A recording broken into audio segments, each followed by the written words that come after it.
This is the Vaguely Nerdy Podcast, where each week this brother-sister duo gets together to discuss the box office, latest film and TV scoops, our latest movie or show review, and what we're getting into next. We're your hosts, Cheryl and Jay.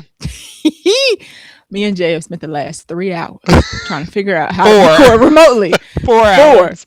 So if you're watching our video and it lag a little bit or like it stutter, it's okay. Yeah. You're learning some new technology. If you're on audio, you'll not know the difference. Yeah. Everything should be fine to you. Yeah. But So first teleworking recording. Yeah, because there's like a snowstorm outside. Yeah. We don't want Jay driving in no snowstorm. It ain't worth it. It ain't worth his life. All right, so this week I'm on deck for trivia. This week we watch Wake Up Dead Man, a Knives Out mystery. This is Knives Out 3. I'm assuming we probably gonna have a 4, 5, 6, 7. But this trivia is just for this number 3. Yes. This is weird because we're not in the same room. I know. So we have to look at each other through the video. I'm like looking at him, but he's like on the camera and he's like right across from me. It's very strange. It's fun. It's very strange. All right. So are you ready for trivia? Yes. Your brain's probably burnt at this point because of all the things. Makes it even more fun. Yes. All right. So there are 2 actors that originally were going to play or going to do the roles that Mila Kunis and Jeremy Renner were going to play. Hawkeye and Jackie. Yes. Okay. Exactly. They had 2 other actors that were in talks to start in those roles. One was Lindsay Lohan for Mila's role. Okay. Which maybe. Okay. Maybe. Could have worked. So Jeremy Renner's role was going to be, you have to guess who was going to be Jeremy Renner's role. And I got to narrow it down for you because just guessing off the bat, you're not going to get it. Okay. He has also been in a superhero movie, but not a Marvel one, so DC. And he was in one of the most well-regarded DC movies that's been out. Jason Momoa. No. Okay. Earlier. Chris Pine. Nope. Earlier. There are not very many well-regarded ones, so you should be able to get this pretty quickly. What other DC movies are well? No. What DC movie was he in? Birds of Prey. Our favorite. Nope. Newer than Birds of Prey. Older than Birds of Prey. Is it in the DCEU? No. Oh, okay. There's a difference. Maybe it's older. Okay. Yeah, I didn't say which. I just said DC. So it would be Superman. Nope. No. You like picking literally every well-regarded DC movie, but the ones that are actually well-regarded. Maybe I just don't think it's good. You think it's good? Who else has done DC? Oh, the Batman movies? Okay. I don't consider that DC. So they should stop. They should stop arguing about where that belongs. I don't know why y'all don't, because it's literally Batman. I mean, he is a DC because they can't seem to come to a consensus of where it belongs. So I don't consider it DC. I consider that just a Batman story. So the Batman saga. Who's gonna be Robert Pattinson? Nope. You going the wrong direction. Other Batman saga. The Dark Knight Batman saga. There you go. We getting in the right trio of movies. Christian Bale. Okay. No. He played Jim Gordon? Wait, Cillian Murphy? No. Next movie. Cillian Murphy was in 2. Okay, the next one. Come on. What was the Dark Knight about? He wasn't considered Heath Ledger, so. No, but you're getting warmer. I could be. He's still acting. Harvey Dent? You got it. Oh, Lord, you are picking literally every white male actor, but the one that is the correct answer. In The Dark Knight Rises. Sure. I don't know which one. I don't know which one is. No, that's The Dark Knight. The Dark Knight is the Joker one. Okay, no, not that one. Okay, that's the sequel. You said the second one. Cillian Murphy was the villain in the first one. So the third one. Okay. Dark Knight Rises. Come on. Ain't that many people? Tom Hardy? Ding, ding, ding, ding, ding. What DC movie was he well regarded in? Batman. He was Bane. Oh, you could have said like Venom. His old superhero movie? No, that would have been too easy. Oh, yeah. His old superhero movie. That's Marvel. That's not. I forgot about Venom even existing. See, just like you forget Venom's in Venom Marvel. didn't even enter into my brain. I forget about the Batman. So sorry. Yes, it's Tom Hardy. He was going to play the role of Dr. Nat that Jeremy Renner played. Which, sure, I could have played that. Could have worked. Yeah, he plays Loosey Goosey Goofy. Yeah, that would work. What Jeremy Renner's character was. But yeah, I think I don't know if Lindsay Lohan would have fit as a sheriff. I would have seen Mila Kunis as a sheriff prior to this film. So sure. I agree with you on that. It don't say we're why watching this movie. We both were kind of like, she hasn't aged. She looked pretty. I couldn't believe she was a sheriff. Yeah, she looked pretty. She's aging pretty well. She was old enough. Good for her. Yeah, good for her. But yeah, it doesn't say why they didn't take those roles. I mean, I figure both of these actors would want to be in a Knives Out because Knives Out are like the thing for actors now. Like, you want to be in a Nolan movie, especially Tom Hardy. You want to be in a Knives Out movie. Yeah. So interesting. But I think Mila and Jeremy did. Yeah, good for them. All right. So that's it for our movie trivia. Let's get into our episode. Welcome to the Vaguely Nerdy Podcast, your favorite podcast for movie and TV show news, trailers, and vaguely nerdy topics. Each week, we dive into the latest film release, talk about the plot, characters, our favorite scenes, and give our rating out of 5 Nicole Kidmans. Whether you're a casual moviegoer or a hardcore cinephile, we've got something for you. Reviews, news, hot takes, and a few surprises along the way. So grab your popcorn, open your favorite podcast app or YouTube, and let's roll the reel on this week's latest episode of the Vaguely Nerdy Podcast. So we have no movie news that we thought was worth talking about. No. Not really. None. Nothing that was like scratching the itch. None. I mean, or anything of that sort. There's going to be like 27, 50, 11 Avengers trailers. That's some news. Yes, that's some news. If you are going to go see Avatar and you want to see the Doomsday trailers, you're going to have to see it 4 times to see all 4 Doomsday trailers. Yeah, or. And we thank the person who was going to do that for us. Yes, we do. And upload it.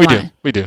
We thank you for your service. We're not doing it. Yeah. I will say Marvel's promotion for this movie though, kind of pretty top notch. First, we had a 5-hour chair reveal that nobody's ever done before.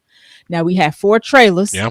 Debuting a week apart for one movie. That's never happened before. By the way, nobody else ever tried this. It's not going to work. No.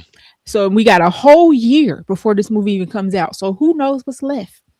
They probably got like 5 more things cooking. That's even more outrageous than the last. This could be some castings. Did you see the article with Paul Bettany talking about he has Avengers duties he thinks next year? So like, and we haven't got his chair reveal yet. So I feel like at this point he's been around long enough to know not to play like that if it's not true. Right. So So it's just like so maybe he is in it now.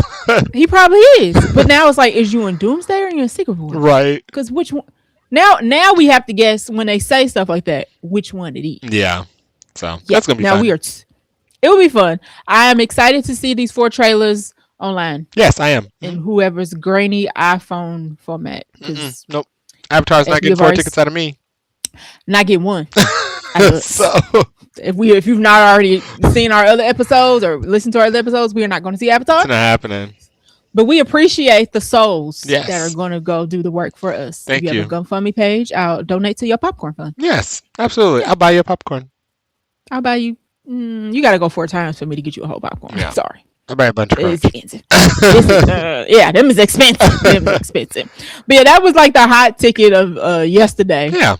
Is that, Avengers. It was rumored that the trailer was going. I think we talked about this last episode. Mm-hmm. I said there was a rumor that the trailer was coming out Thursday. Thursday came and went. That didn't happen. And there was no trailer. I knew that was so happening. the scoopers had all the wrong information. Like the scoopers were like, Thursday. We hearing Thursday. And then the day before Thursday, they were like, oh, not actually this Thursday. We're not journalists. Right. The scoopers, however, did not say that there were going to be 4 separate trailers. No, they didn't know until the news came out. They're like, oh, I was first to break that. No, you wasn't. You lie. Right. Anywho, the new rumor is that each trailer is going to be one of the teams, like X-Men, Avengers, whatever. Fantastic. We'll see. Okay. I anticipate seeing each of them online. Yeah, and they like a minute and a half each. So hopefully it's not like a situation where the first minute and 20 seconds are the same and the last 7 seconds are different. And I'll be like, y'all ain't get y'all money sorry for that. No, yeah. I will put it past them though. I would not. So I do not think all of these trailers are going to be significantly different. No. I also think 2 out of 4 of these trailers are not even going to be in a movie because that's what the Russo brothers do. That is yes, that is exactly what the Russo brothers specifically do. We need to be quite careful doing any type of over analysis. There are so many Age of Ultron clips that we've still never seen. Half of your analysis is going to be out the window because it ain't actually in a movie. So just careful. Don't worry about breaking down those trailers. Right. We're going to be real cautious about that because I'll be like, okay, this half's not in the movie and this half is, and we won't know from a year from now. Right. So, yeah, it'll be fun. Yeah. It'll be fun discussion. We'll be talking about these for a month because that's how long it's going to take for all these to come out. And, of course, we will bring you the grainy visuals that we saw on the next episode. All right, so that is all for the non-movie news we have this week. Let's roll into the trailer park. Toot toot. IBP. First stop on the trailer park is for His and Hers. This comes out January 8th, 2026 on Netflix, the new WB. Oh, God. You're going to do that every time. I mean... And you're not wrong. You're not wrong. That is correct. If Paramount got anything to do with it, it won't happen, but it's probably going to happen. Kicking and screaming. We're all going to Netflix land. Go ahead. This is going to be a thriller starring Tessa Thompson and John Bernthal, Valkyrie, and The Punisher, respectively.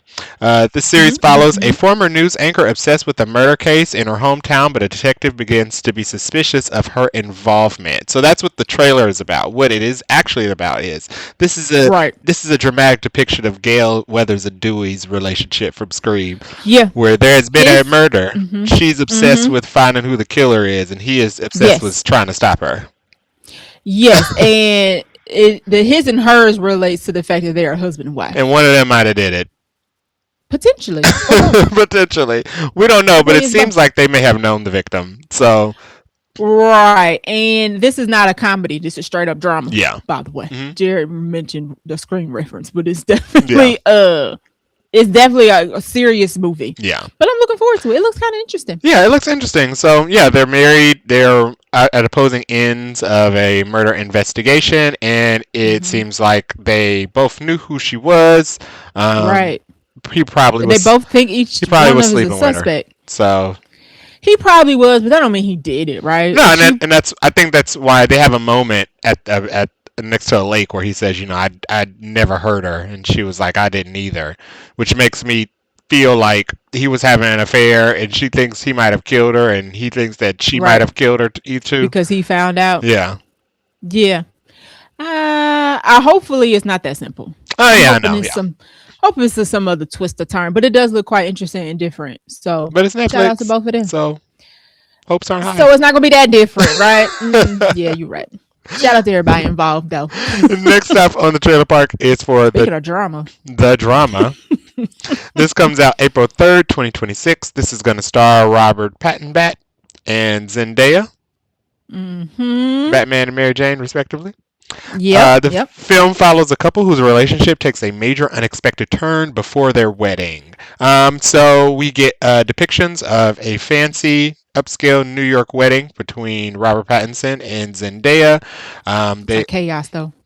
They're talking to the camera woman, doing their wedding photos, looking at awkward and uncomfortable, looking at each other like you love her, you know, all that type of stuff. But then look like they love each other. Towards the end of the trailer, we get a brief flashes of what looks like chaos ensuing on their wedding day. So right, and the trailer does not give any clues to what the unexpected turn is. It's giving Malcolm and Marie. It is with more. You listen. That more stress. I don't know. Like I don't need more money. Set design. I don't know. Yeah, more sets. More location. Malcolm and Marie took place over one night in one location, like in their apartment or whatever, or their house. This looks like we moving about the cabin or whatnot, and they like moving around. It still looks stressful. Yeah. Now Wikipedia has this listed as a comedy, a rom-com. Ain't nothing funny about none of this. I mean, I would say don't go into this thinking it's gonna be. Maybe it's dark comedy. Okay, maybe. What's up with his bad Marriage Story movies? Did he just have that one with Jennifer Lawrence come out too?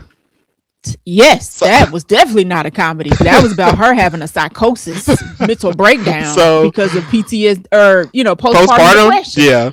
Yeah. So I don't. I don't know what Robert Pattinson. Oh wait, was that what that was actually about? Yeah, she was having postpartum depression. You looked it up? She was feeling. I read the ending. Oh, I guessed it from the trailer. I never read the ending. Oh no, that was yeah. I just do you want to know what happened? No, I just guessed it. I was like, she's probably going through postpartum. He's leaving all the time. She's going nuts in the house. Yes. That's what I got from the trailer. That's exactly what the movie, and she just further gets worse and worse as the movie goes along. Oh, and it's just a story like two people who probably shouldn't have been together. No way. They did a good job at cutting that trailer, or a bad job, maybe. Well, yeah. So, but that movie didn't do very good. No, probably because everybody saw what it was about. Yeah, maybe, but I'm curious to how well this one will do, because it is a similar like marriage problem or couple problem type of movie. Yeah. But at this point, you could say Zendaya is a bigger actress than Jennifer Lawrence. I don't know. And this one seems to be yeah, and this one seems to be more widely getting a bigger promotional push than Die My Love. I don't know. It's honestly, it's not something I don't think I'm interested in because it looked too stressful. Who's putting this out? I don't even know. Let's see. The drama is being Ari Aster and A24. Oh, okay. Yep, you're right. A24 movie. Interesting. So maybe maybe. I'm curious at the reception. I don't know if I'm curious enough to watch it. Maybe the trailer's misleading. Maybe it's like Monster-in-Law or something. Then I need another trailer to tell me that. Or else it's a no for me, dog. I'm not. But I like both of these actors. So they're good. Nah, I didn't mean I like Jennifer Lawrence too, and I did not see Die My Love, but I was curious about the ending, and then I was like, I'm so glad that I did not watch that movie, because I would have been like, where's my money? Next stop on the trailer park is for Supergirl. This comes out June 26th, 2026. This is going to star the return of Millie Alcock, because she was in Superman. She is going to be Supergirl and starring in her own solo film alongside Jason Momoa, who will be playing Lobo, who is an intergalactic bounty hunter. Okay. Eve Ridley will be in this. She's going to be playing Ruthie Mary Knoll, who's the little girl in the story. Okay. I'll go over the story in a second. Okay. I was gonna say I don't even know the story. And Matthias Schoenaerts, who might be in jail. Yeah, he got arrested, right? Yeah, he just got arrested for like 11 DUIs or something. The man who plays the actor who plays the villain of this movie been in the news lately because he got like 80 DUIs, and they finally was like enough. I was like, is he gonna be able to promote the lock movie? him up? He got time, but make sure somebody drives him and he don't drive himself. I mean, good thing he filmed it already, so they have to pay him. Right. So that's gonna be real awkward. Be like, the villains can't promote the movie. That's never good. That's never good. And David Krumholtz will be playing Zor-El in this movie. Oh, okay. So okay. Now this is based off a comic book storyline. Yes, Woman of Tomorrow. And basically is it about a broken and just mentally shattered Supergirl, because she is the last living survivor of Krypton outside of Superman who actually knows and was alive during the invasion. She was old enough to remember what happened. She's the same age she is. Well, I mean, not. She was the same age that she looks now when Krypton was invaded. So she was old enough to be aware of what was going on. But she basically flies around the galaxy, beating up guys, getting drunk and partying. She runs into a girl who I believe her planet or her home was ravaged by bounty hunters. So she goes on like a Kill Bill style intergalactic revenge spree with the little girl to get revenge on those guys. Just the simplest explanation to that storyline. Okay. The trailer looked pretty cool. Now there was a whole discourse, argument back and forth about people. Now I don't know whether this started as an insult or what, but people were saying upset. The other people were saying that the movie looks like a Guardians of the Galaxy movie. Now I didn't see the chatter before I watched the trailer, and I was like, oh, this looks a little bit like Guardians of the Galaxy. Yeah. Now I like them movies, and a lot of people like them movies, but people were like, every space movie isn't Guardians of the Galaxy, and y'all always trying to compare something to something else. When did that become an insult? I'm assuming somebody must have used it as an insult, or somebody was just taking it a little too personal. No. But the movie does have, I mean, it starts off with typical James. Now, James Gunn didn't direct or write this. This is the same director from I, Tonya and Cruella. So it is a different writer and director, but it feels like a James Gunn movie. Yeah, it looks like a Guardians of the Galaxy movie. There's nothing wrong with it looking like a Guardians of the Galaxy movie. There's not an insult. People was not. Don't say Guardians of the Galaxy is not synonymous with garbage. Like, I don't know. Don't say that on social media. People were upset. James Gunn has a visual style in his films. It doesn't look like Suicide Squad because Suicide Squad did not take place in space. But if you threw all of them in space, that would look like a Guardians of the Galaxy movie because James Gunn has a visual style. I think it's interesting that even though he didn't direct this movie, that it still looks like a bit of him. Yeah, it's influenced. I was like, but that was a bad thing to say. That was bad. People were like, this isn't written directed by James Gunn. But it looked like he might have put some little touches, little sprinkles on it. But that's not bad. It's his studio. Interesting. That's why he ran in the studio, y'all, so he can kind of like do that. Yeah. That's the point. It's kind of like Jordan Peele didn't direct him, but him had the same visual style as the rest of Jordan Peele's stuff because they oversee it. People were upset about the comparisons, and I was like, if anything, it's a compliment because it means that the Guardians of the Galaxy has set a precedent for like space adventures. And people were upset that it got compared, and they were like, every movie that comes out isn't. I don't say that about Alien. I don't see an Alien. It doesn't look like a Ridley Scott film. It look like Guardians of the Galaxy. It don't look like a Whale Yutani movie. So that would look out of place. Okay. It looks a little bit like the Marvels, but the Marvels space sequences looked like Guardians of the Galaxy a little bit. So a little bit. The Marvels had I would say different coloring, but once you get into space and you working with spaceships and superheroes, y'all things start looking alike. It looks like whatever looked the best at that time. And right now, Guardians of the Galaxy is like the bar for like space epics, epic adventures. Right. I'm not watching a DC movie thinking I'm about to see Alien. Dune is a space opera, but Dune takes place on one planet, so it doesn't look like Guardians of the Galaxy. It looked like Dune. They're not flying around through space. When I see Dune, I think Mad Max. I think of Mad Max. Mad Max. No, don't nobody be mad about that. Like, Dune doesn't look like Mad Max. You would be like, oh yeah, you're right. That's a cool comparison. Yeah. People was mad. I'm sure they use that for reference. Listen. Supergirl looks cool. She looks. This looks like a movie I would be enjoying. I'm gonna say that this movie looks more fun than Superman did. I'm interested. I like that we're getting a female-led superhero movie. I always sign me up. I don't care who it is. If it's female-led, we don't get enough of those. So anytime we get one, I'm like, yes, please. Well, this is 1984. And I do like. You gotta be careful what we wish for. Hey, but I'll go watch it. At least watch it. I don't know if I like it till after I see it. At least once. So I'll at least we saw Madam Web. If I will watch Madam Web, I will watch any female-led superhero movie. Like, we don't have enough. If I'm gonna watch the bad one with the dudes that's leading, I will watch the bad one with the women that's leading.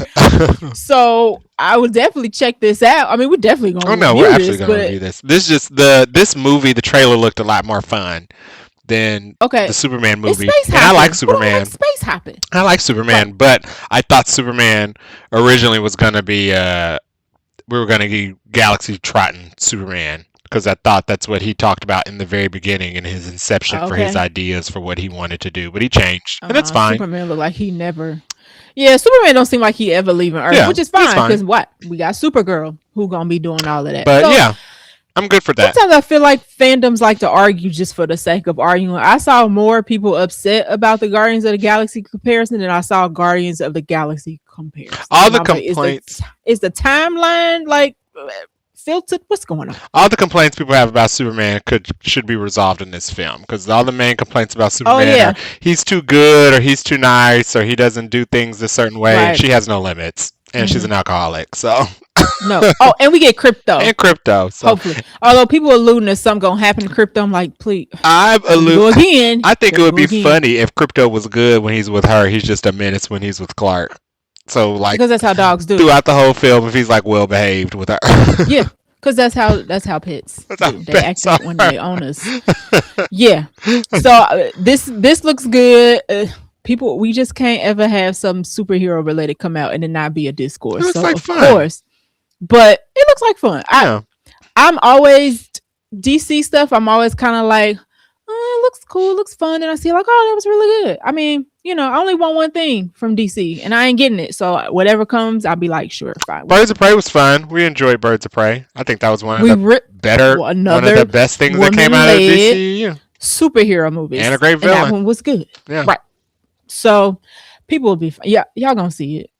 We'll see how it does. I guess I should probably say it might be like domestic girl, like domestic man. I'm just kidding. Let me stop. That's funny. Go ahead. That's what people be saying about it. Next stop for the trailer park is for Street Fighter. This is a teaser trailer for a Street Fighter live action adaptation that's coming out in October 2026. No date yet. They should probably just go for like the week before Halloween. Probably. I don't remember what else usually comes out around Halloween. Right. I don't remember what else is coming out during that season, but sure, stick this anywhere. Who cares? People care. Who is on the cast of this? Too many people. We have Andrew Koji playing Ryu, who is Snake Eyes. Noah Centineo, who was the Atom in Black Adam. He was the Atom in Black Adam? Yeah, he was. He got bigger and smaller. Oh, Adam. Or the Atom. ATOM, yes. Not ADAM. I was like, you mean not the Rock? Yeah. Go ahead. Kalina Liang, who's playing Chun-Li. We have a bunch of other actors who play a bunch of other people. Roman Reigns he's a wrestler guy. Roman Reigns. We have David Dalmakian, who plays M. Bison, who is the titular villain. Spot. Oh, is he? Oh, right. Yeah, he's like the Heihachi of Street Fighter. Tekken. Yes. Yeah.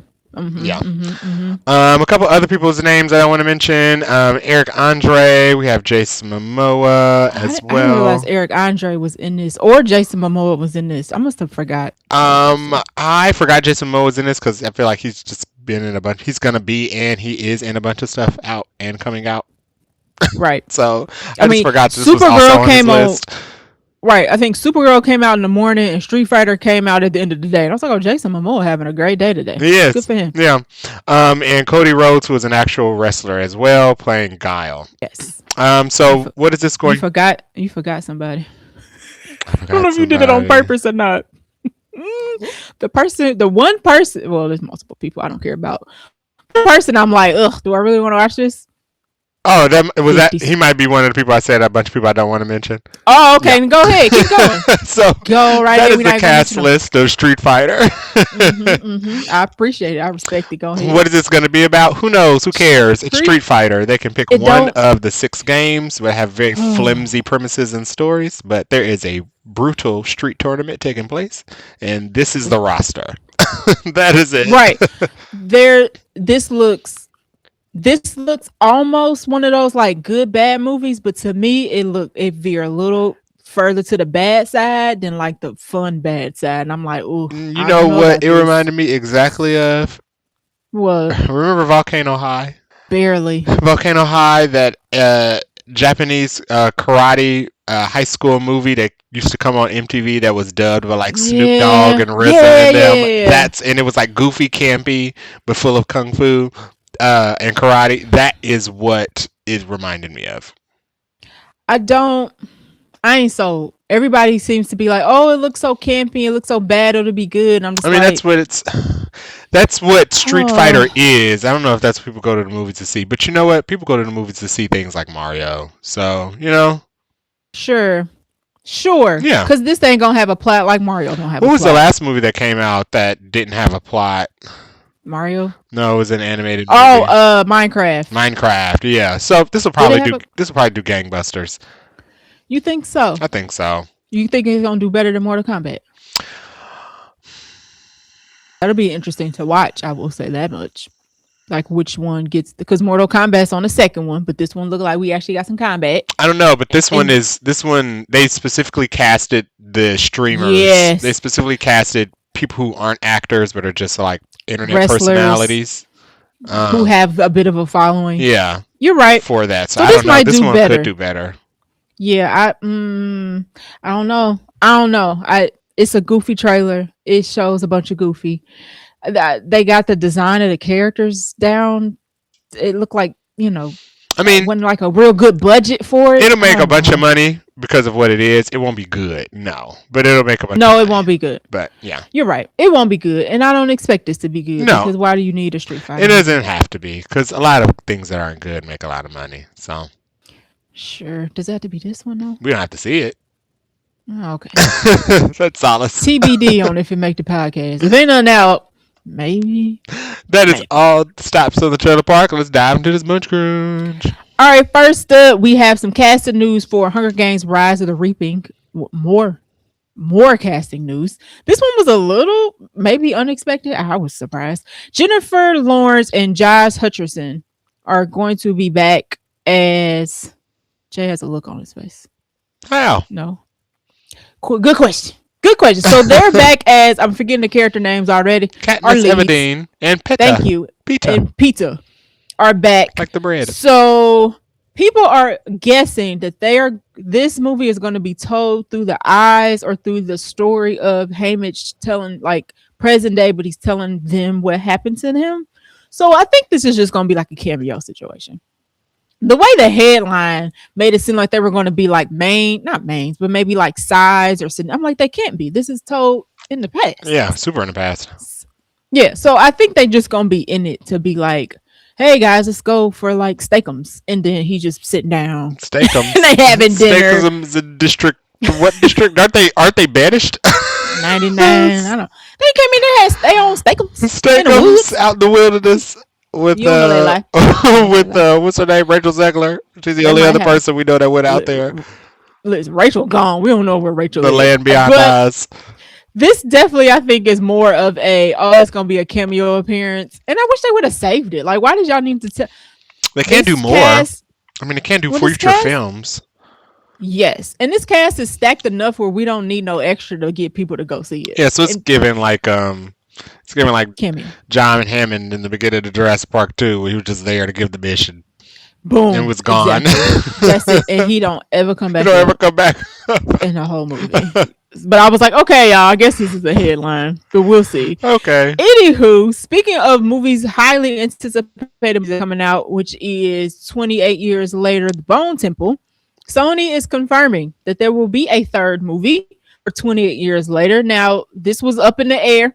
They were like, we don't know. It depends on how the next one gonna do.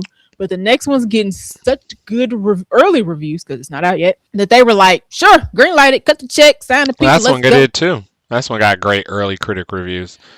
It did. Now the audience reception was a little polarizing. This one a good word for it. Yeah. This one seems to be maybe trending a little more majority positive than negative. In Nia DaCosta, we want to trust. Right. So we are and this one look like it's going to be heavily featuring Ralph Fiennes and Jack O'Connell. So it said Cillian Murphy's supposed to be in this one. So Cillian Murphy is supposed to be in this one, but I think it's like towards the end, and he's setting up the third one. Okay. Supposedly. So Cillian Murphy's going to reprise his roles in Bone Temple. We don't know in what capacity and where and how much. Alex Garland is going to write and direct the third one. He did the first one. So okay. I think it's interesting they're putting Nina smack dab in the middle instead of like her kind of continuing, or why Alex did like the first and the third and she didn't do the one first and the second. Yeah, that's interesting. It is quite interesting. Now, one thing we still ain't got any confirmation on is Naomi Harris. No, so she's dead. Nothing. Is she? Or she left. Maybe it's a surprise cat. Or maybe they weren't trying to pay her and she said no. Or that. That's also very true. If that was the case, girl, stay home. Right. Stay home. But yeah, so we are officially getting a trio. A trilogy. A trio. Same difference. Nice. So we'll see. They'll probably try to put this out. It's probably not coming until 2027. Probably. If the next one's coming in 20. But we'll see. Because sometimes they don't like to wait for these to be like a year apart because they lose their momentum. True. So it'll depend on how fast they can finish this one. Yeah. Sources tell Deadline that Sigourney Weaver is in talks to join the upcoming Tomb Raider series, which stars Jean Grey as Tomb Raider. Villain. Lara Croft. She's going to be a villain, or you think she's a villain? Villain. I think she's going to be a villain. Sure. We don't get Sigourney Weaver as a villain very often. Lara Croft has plenty lady villains as well, and we haven't gotten any in the film yet. So Okay. Yeah. I'm looking forward to this Lara Croft series. I hope it's good. Me too. Something different. I do hope it's something good. different than what's currently on TV. We already know it's gonna get like bashed or whatever because Laura Croft. I mean, there's so much Lara Croft stuff happening right now, so who knows how it'll do. They trying because then a new game get announced at the Game Awards. They announced 2 games. They announced a brand new game, and they announced the remake, 2026 remake to the very first Tomb Raider game. No, why are we remaking the first one? Because it worked for Final Fantasy. Oh, yeah. Okay. Yeah. I ain't mad at all that. They opened the remake. If people going bad, Pandora's remake box. All right. So not just movies, y'all. Video games as well. So as we learn more about whether Sigourney Weaver actually signs her name on the dotted line, I mean, people buy. That's the problem. If y'all don't like remakes and sequels and prequels, don't go. Your shelf would just be full of things that have just been rebought every generation. Because when you do, the studios be like, "Oh, y'all like that Spider-Man 16? Spider-Man 17? Hit it up, hit it up, hit it up, hit it up." Spider-Man 16 too. That's how it works. The prequel. Okay, because we're gonna go backwards, then we're gonna go forwards. We're gonna go backwards and forwards. And then we're gonna have a side quest with a character, and then it's gonna also go back to like Spider-Man 20. Then they will be DLC. Yeah, exactly. Exactly. So you can have like an extra character, and that's gonna be $40 though. So you gotta make sure put your money away on the state of the world. We will, as we learn more about how Ripley is going to be a Tomb Raider, we will let you know. Nice. And then our last bit of news, which is more, I put in a rumor category because it didn't come from a trade. Mason Thames, who we just saw in Black Phone 2. Yes. And McKenna Grace, who we just saw in, I don't even remember. McKenna Grace, what was the last thing I saw her in? No. She was in Twisters, right? Nope. That was another girl that was in Long Legs. Oh, yes. McKenna Grace is going to be in Scream. I'm trying to think of the last thing we saw her in. Maybe Ghostbusters? Okay, right. She has aged up since Ghostbusters quite a bit. I don't know whether maybe she was old in Ghostbusters. Maybe. Because Celeste O'Connor is also interesting. Yeah, but don't they look much older now? Yeah. Not like grown old, but they look like they were just playing kids like yesterday. Yeah, and now they're in a slasher. Right. And weird. It's just like, this is like a Japanese 6-month gap. How y'all go from 12 to 25 in like 6 months? This is why when we grew up, 30-year-olds played high schoolers. Right. So when they got to 30, it wasn't a shocker because they was already. Tom Welling was playing Clark Kent, but he was like 40. Listen, Gabrielle Union was playing like a 20-year-old, and she was like 46. Yeah, so it is. Yeah, so Gabrielle Union going from like Bring It On to what was that Jet Li DMX movie she was in? Where they were diamond heisters. That wasn't like weird. She was already like old. She was already like older. Right. She was already a established adult at that point. Anywho, right. Mason and McKenna are reportedly being eyed for the role of Flynn Rider and Rapunzel in Disney's live-action Tangled film. Now, we already announced that Asian Queen Scarlett Johansson is going to be the mom of that movie. Mason and McKenna were just in the book adaptation of some real corny movie that we did not go see, but actually did pretty well. Regretting You. Yeah. There it is. I was about to say Rebuilding You, and I was like, that's... Rebuilding You. That's the sequel. You're right. That movie did pretty well, so it might actually be a sequel. If there's a sequel book, that's the Megan crossover because it's got Allison Williams in it. Right, it sure does. So that movie kind of flew under the radar a little bit, but it actually did pretty good when they came out. They were the young couple in that movie, so it's funny now that they're about to be a couple potentially in the live action Rapunzel. So the chemistry must have been off the charts because Disney was like, we like it, and they're both liking horror stuff. So yes, so Disney was like, this could work. Come on over here. Come on over here. I saw Tangled not too recently, and it's a pretty cute movie. So I've still never seen it. I probably will watch it. I'm very curious to see Asian Queen as the mom. Is there 2? I think I'm more curious. I don't think so. There's only one? Okay. I don't quote me on that. Okay. I don't see how there would be a 2, but I see that with most movies, so that don't mean it ain't one. No. It definitely could be. But yeah, with Asian Queen Scarlett Johansson, this is a good cast. It is. And they don't have, and those are like the main horror girly too now, so. Exactly, with The Exorcist. Yes. So those are the main 3. Everybody else is kind of just extra. So these are, if they get these roles, those will be our big 3. Every Disney movie has a talking animal. Is there a talking animal in Tangled? He don't talk. He just neighs a lot. Oh, so. Which is her horse. Or it's Flynn's horse. Yes, there's no other. They should make him talk. He might talk for not for live action. He shouldn't talk. Make him talk. That was my complaint about Wicked for Good is that Jonathan Bailey's horse didn't talk in the sequel. You did say something about that. Yeah, I like this funny You're horse. right. I don't think this horse talking in live action. It wouldn't look straight. Boo! No billions.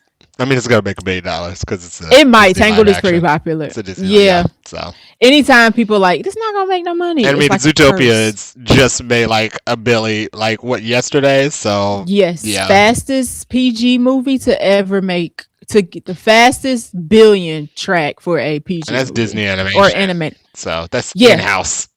So crazy. Yeah. We already told y'all though. That is why that's why they're putting out 4 Avengers trailers 1 week because ego and they're allowed to get away with it. They keep getting away with it. What's crazy is they doing it with their own movie. So like they doing it with Avatar, and guess what? Avatar don't need no help. No, it's not like they doing it because people are gonna go see Avatar now because it's struggling at the box office. So let's put some Avengers trailers in front of it. Avatar's making $1 billion with no trailers. It's straight ego. They're doing this for fun. Somebody needs to go shut them down. No, keep it going because people gonna get their money and we gonna reap the benefit with them grainy photos or them grainy pictures. Boo, so, boo. The mouse is definitely kind of looking a little cocky. It is. The mouse need to pipe down. I don't know nobody repeating this. Like, I don't want to see nobody else do this. This only works for Marvel movies. No, nobody else. There's nobody other film that could do this. No, I made a joke that like they need to do it for Dune 3 for Wuthering Heights. But I was joking. Like, that's not serious. No, they could do that for Dune though. No, but don't. I mean, don't. Like, don't. No, why? For what? Nobody wants that. Nobody's going to see Wuthering Heights 4 times. Somebody is 4 different Dune trailers. Not for Dune though. Not for Dune, like totally different audience. But Disney like got the money and the funds and the cash to make 4 first trailers for their own movie. Whatever. In front of their own movie. That's going to make $1 billion anyway. It's just like, this is already going to make $1 billion. Why are you doing this? Well, but I'm here for it because I'm paying for nothing, so that's fine. That is all of the lack of movie news, trip to the trailer park, and our scoops of Buncha Crunch this week. We're going to take a short break and make sure that our video recorded because it would be a shame if all of this was for naught. It would be audio. Y'all gonna just have audio this week. And then we'll come back for our movie review of the week, which is Wake Up Dead Man. Yay! This week we watched Wake Up Dead Man, Knives Out Tale, which is also known as Knives Out 3. It was released December 12th on Netflix. It was released in theaters for 2 weeks in like 100 theaters. So we're not even gonna count that. It's on Netflix right now. You can go watch it. Writer and director of this is Rian Johnson, who directed the last 2. Rian Johnson is also known for Lupa and The Last Jedi, aka a Star Wars movie that everybody like to hate on. But at this point, I don't think it was him. No. It was definitely Mouse. Casting characters of this Knives Out include Daniel Craig is back as Benoit Blanc. We also have Josh O'Connor in this, Glenn Close, Josh Brolin, Mila Kunis, Jeremy Renner, Kerry Washington, Andrew Scott, Kaylee Spaney, Daryl McCormick, and Jeffrey Wright. Yes. That cast as usual for these movies. Runtime of 2 hours and 26 minutes, which is about the same as the other movies. Yep. These are not short, sweet, and to the point movies. No. Budget of we have no idea. Now Netflix bought the rights to Knives Out. NWB. NWB. So whatever it is, they got it. Now they don't put these movies in the theater, so box office wise, don't matter. It's somebody's holiday party fund because Netflix got it, and they didn't put this in theaters to get no money back. So and they'll still be driving up those subscription costs. Yes, they are. Oh, with WB, yeah, they're gonna be like $80 more. Yeah. Y'all complaining about YouTube subscription fees? Wait until this deal go through. All right. So ratings wise, cinema score we got nada because it was in 2 theaters for 2 weeks. Rotten Tomatoes score for this one 92 critics, 94 audience, so that's pretty good. The first one has a 97-92 critics audience split. Glass Onion had a 91-92 critics audience split. Overall, everybody still like these movies. That is the conclusion with this audience score. All right, Jay, hit us with the plot. All right, so the plot of Knives Out, Wake Up Dead Man, is there's been a murder in a church, and Josh. Oh Lord. Josh Brolin is the priest. Somebody has murdered Josh Brolin. Somebody has killed Thanos yet again. And Josh O'Connor, who plays a newly appointed priest at the church with his own shady past, has to assist Benoit Blanc in deciphering who killed Josh Brolin's character. Yeah, Thanos. Yes. Amongst his loyal congregation members. Yes. Yeah. Josh Brolin's loyal congregation. Josh Brolin's, yes. They ain't fooling with Josh O'Connor character at all. And hijinks and shenanigans ensue. Both. A lot of both. Which is why we like these movies. These are good murder mysteries for sure. And this one's the first one. I think there might be multiple murders. Yes. Yeah. Look, that's not really spoiler because I didn't tell you who did it. There's multiple murders in the first one. Is it who got murdered? Most of. I don't want to spoil it, but there was an additional murder in the first one. It was like the right before the third act. Yeah. Okay.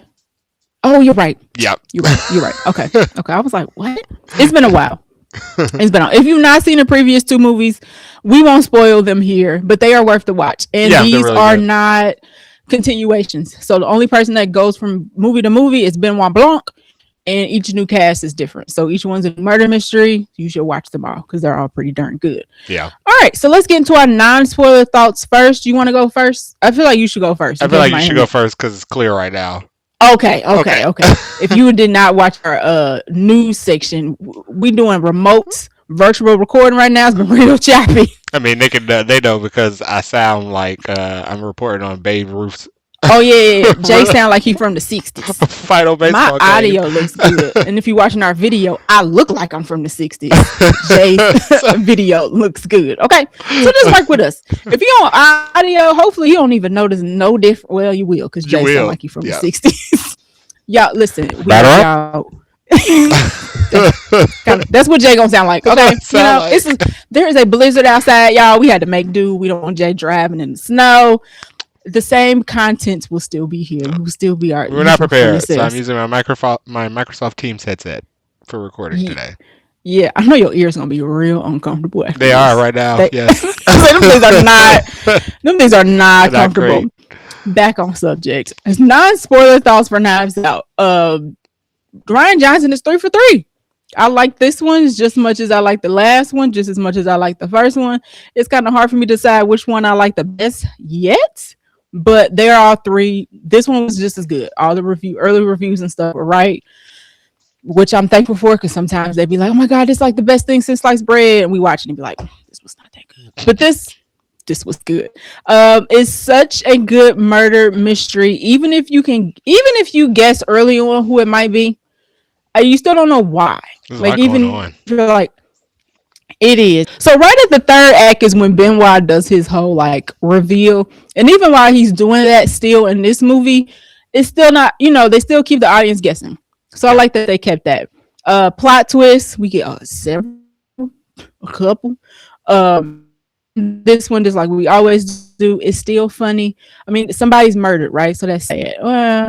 Yes, that's sad. I had to think about it. That is sad, but the comedic tone in this is still the same. It's still pretty funny. And then another note I had was Suits. Suit. Benoit Blanc Suits. 10 out of 10. Highly recommend. Now, Jay, hit us with your non-spoiler thoughts. Okay, non-spoiler thoughts for Wake Up Dead Man. I thought this was also a good one. I thought he's 3 for 3 on Murder Mysteries. I thought this was a fun addition. I do have an order already decided. Okay. It's not. The second one is still my favorite. So it goes 2, 3, 1. Yeah, for me. Oh, you think this is even better for you? That's fair. I can't even debate that because that second one was good. Had a better cast to me. Okay, a more lively cast, more something, fresher. Yeah, is maybe the more word vibrant or something. And I like the setting just a little on the island as well too. But I like this one as well for what it was doing. It was telling a small town mystery in a small town church. So I enjoyed that. I do think it felt long in parts, but that's okay because it was suspenseful and I didn't know where it was going in a lot of times. So, and usually, sometimes when a movie is taking forever to get somewhere and it doesn't get where it gets isn't satisfying, and it's kind of like, okay, well, this was overly long for no reason. For no reason. A lot of the twists and turns and answers in this were satisfying. So sometimes when they were monologuing for a really long time, or it took a really long time for them to get somewhere, I'm like, okay, well, this was satisfying, especially when it came to the murder. I thought it was really well written. These movies do a really good job at, you have a hunch, kind of. At some point of the movie, you formulate a hunch on who it is, and you have enough evidence for why it could be this person. And your hunch could be correct in the end, but your hunch could still have been wrong. There was a hot mess hunch. There was still enough evidence that it could be somebody completely different, and I like the fact that it was unpredictable in that way. That even if you felt like me personally, one of the killers was one. The killer was one of my hunches. Yeah, but even knowing that, even at the end of the movie, when you're like, "Oh, you were right," I was kind of like, "Yeah, I was," but I was like, "It could have been somebody. It could have went a different way." You know what reason why he was right. We was kind of like, that was a good guess. I was lucky. Basically. I got lucky that I was right, because it was a good guess. And these movies are really good. Do a really good job at. There's one murderer, but a lot of people have their hands in it, and it gives all the cast like a good reason to be there. Yeah, and I thought it was a very good looking movie as well. Agreed. The cinematography on this and how some of the scenes were shot, especially within the church, are really good. Yeah, are really good. Not as the fashion wasn't as good as the second one.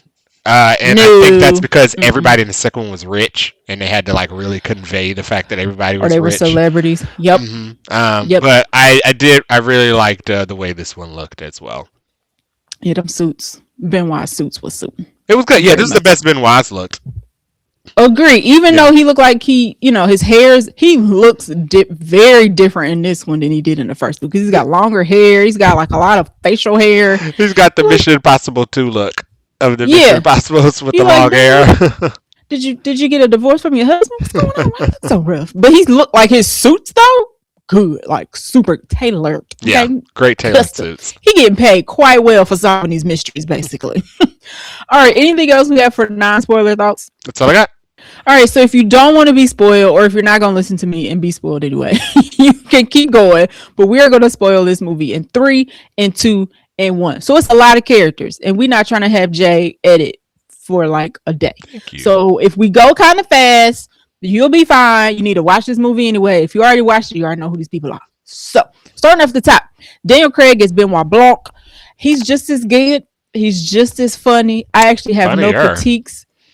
He did have a couple lines. He's a little more, I don't even want to call it sassy. Like lively? He's like a lot more lively and goofier a little bit. Yeah, because he's not into religion. He says he's like, I think he said he was an atheist or something. Something like that. Yeah. He's not anti-religion. That's what he said. Yeah. Yeah. He's not into the church. So he already kind of has this kind of like, I don't believe none of this foo and God and this, that. So he already kind of got like a preconceived notion of like the people in the church and the who's dead and all that. Yeah. But so he kind of brings a little extra spice of like, this is all hogwash. Like, I'm just here to solve a murder situation. But he does have a bit of a character arc towards the end of the movie. Now, he don't become like a priest or nothing like that. And he ain't about to start going to Sunday service every Sunday. No. But he does have a little bit of like, oh, okay. Everybody gets a touched by an angel moment. Yeah, he has a touched by an angel moment, essentially. And I like that. And I like that they still keep him saving or spilling everything he knows to the end. I thought that they were going to have a moment where he does like he spills everything and then the movie keeps going for 30 minutes. They don't do that. The whole big reveal still comes at the very end. Daniel Craig still does a great job of like being that elected character detective.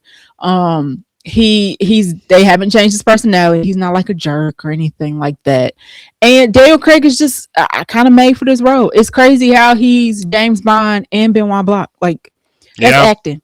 People are like, oh, you can tell Daniel Craig is having so much more fun, and it's like they're two different movies. Like James Bond is not a goofy detective. Like why are we comparing the two characters? But you can tell Daniel Craig does enjoy this, and I hope they keep making this, and I hope they keep his character the same. They don't need to change him up and make him more make him more sympathetic to like people. I mean, he's sympathetic, but he's there to solve a murder, right? So he need to kind of ask, you gotta ask the hard hitting questions, and I'm glad he doesn't have a moment of like, oh, that was dumb. No, he's still extremely smart. He's still very good at his job, and that's why they call him. So that's my piece on Benoit Blanc. Nice. Next we have Josh O'Connor as Reverend Judd Duplessis. Yeah. Yes. I don't know why his name is. That was gonna get me. That was gonna trip me up. I was reading his name card. I was like, that's gonna get me in the podcast. I ain't even bother. I just call him Judd. Is what everybody else calls him. He is a young priest and a former boxer who reformed after killing a man in a match.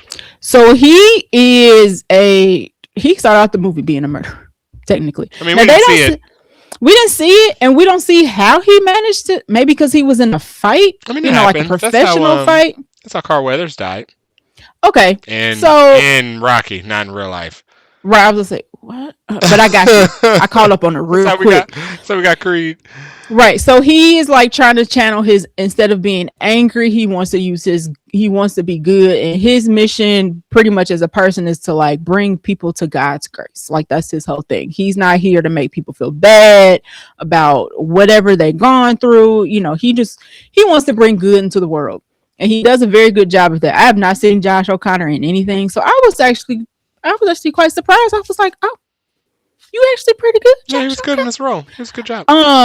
Everybody was talking about him so much, like he's the standout. He's the standout. I was like, I mean, is he, y'all? Because I ain't seen him in a whole bunch of stuff, but I eat my words. Josh O'Connor was very good in this. I mean, he pretty much carried the first 40 minutes of the movie. Benoit Blanc doesn't show up until 39 minutes into the film.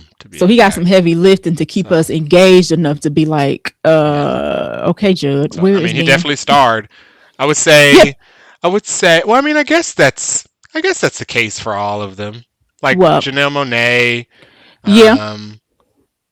Ana de Armas in the first one. Yeah.